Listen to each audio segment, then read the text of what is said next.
So we all learned about what warrant officers are, advisors to the commander. And there's different levels of warrant officers, 1 through 5. But do we know what they do at each level?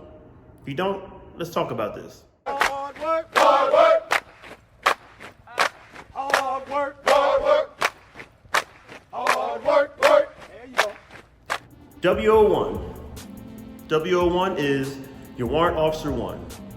You're not even commissioned yet, so you're appointed by the Secretary of the Army or Department of Defense, 1 to 2. It's an appointed position. So you do have people that have to respect you as an officer, but you're not commissioned. You're appointed in this position until you become a CW2 when you're commissioned.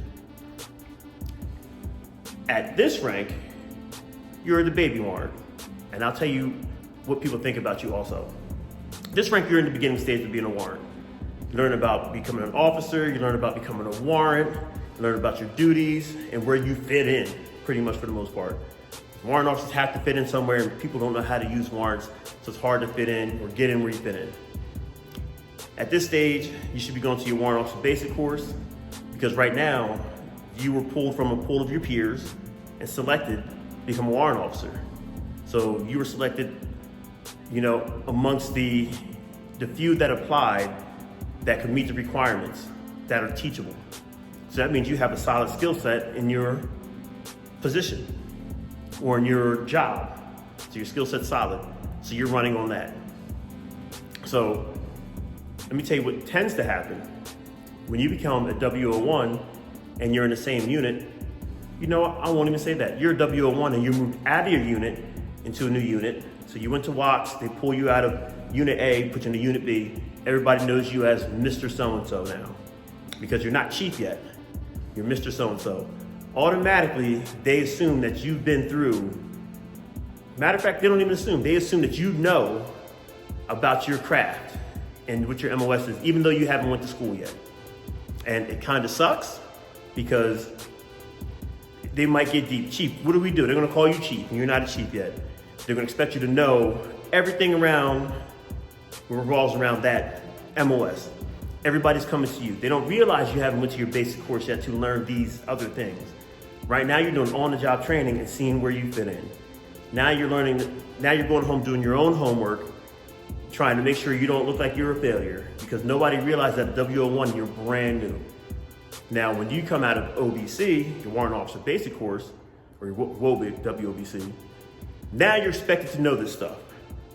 Now on the Warrant Officer side, I see it because I'm a warrant. I would see that you just came out of Canada school and that you're still a baby warrant, or we call 1 dot, but I would see it and I understand, but everyone else won't.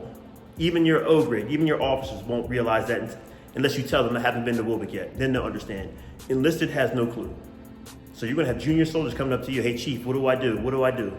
And it's gonna put a strain on you because you might have the skill set, but you weren't taught the full skill set, if you know where I'm getting at. But your job as WO1 is, you're in the trenches with the troops. You're knee deep in the trenches, you're turning that wrench, you're pecking those keys, and you're being the subject matter expert and learning more about your craft, learning where you fit in, learning how to teach soldiers what to do. You'll have some sharp, enlisted out there that can run right over you. I mean, that's just what it is. But you're still the one who's everybody's looking up to. You're still the one who's per se in charge, or the subject matter expert. That's what it is being a WO1. You're brand new, you're getting in where you fit in, and now it's time to show what you can do. You're in there with the troops, you're digging the trenches, you're hitting the keys, you're turning the wrenches, you're shooting the guns, just that you're on a different level. You have to know more. That's a WO1. So next we'll talk about what a CW2 does. WO1, Warrant Officer 1, CW2, Chief Warrant Officer 2. Yes, one's commissioned, one isn't. So we'll talk about what a CW2 does and his duties. And they're similar to the WO1 until you become a senior CW2, but we'll talk about that. Oh, and also, you get the respect as a warrant. That's the biggest thing. You get the respect as a warrant. people come to you. They don't second guess what you say. But we'll talk about the two next time. Till the next time, peace. Stay dangerous.